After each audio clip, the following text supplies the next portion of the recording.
Let's check out the red terrors.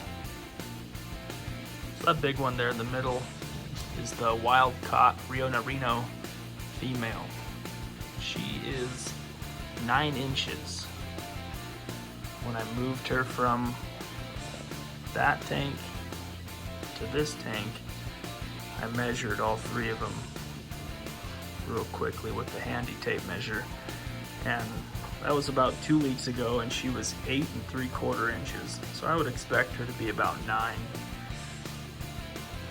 This male here is a F1 Rio Gaius male, and he was 7 3/4 inches 2 weeks ago.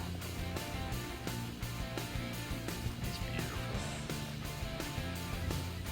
And then this is the smallest red terror in this tank, and it is also a wild caught Rio Narino, same collection point as this female.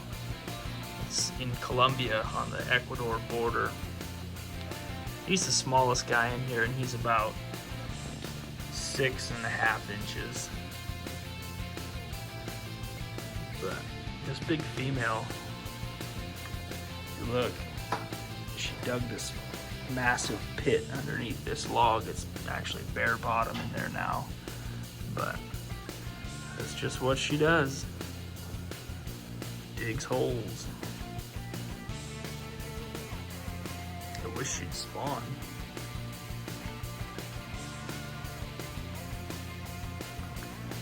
This is a sailfin pleco, or a high fin, I believe sometimes they're called.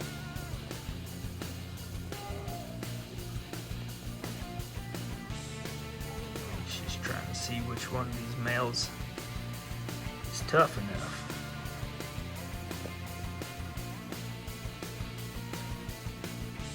I just love how she kept all of her spangling.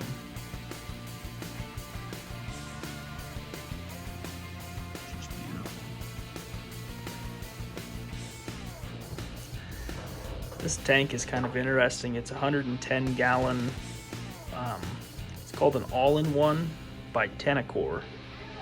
So the back of this tank, up here in the top left, there's a weir that draws water from that angled side and the face, and the entire back section of this tank is a sump.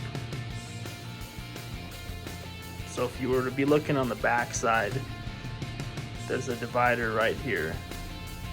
So the water goes in, has to go underneath a baffle, come up, and then fall through 4 levels of mechanical filtration, and then it rises up, and then it cascades. There's a tray, a 5-inch wide tray that's about 26 inches long, and it has hundreds of holes drilled in it. So the water rains down onto bioballs. Once the water rains down through the bioballs, it comes through one last chamber where the sump pump, this return pump, sits and gets pumped back in through this nozzle. I was going to put the heater back there, but then it kind of defeated the purpose of having the heater that shows you the temperature.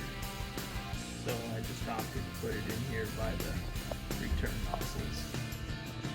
I've got a wave maker right here to keep the food in detritus moving along, and then it hits this side of the tank, comes up. This wave maker is angled towards those weirs, so it helps push stuff out. And if it doesn't make it out, it just makes a loop, and as it's suspended in the column, it eventually gets pulled out. But yeah, there's the red terror tank.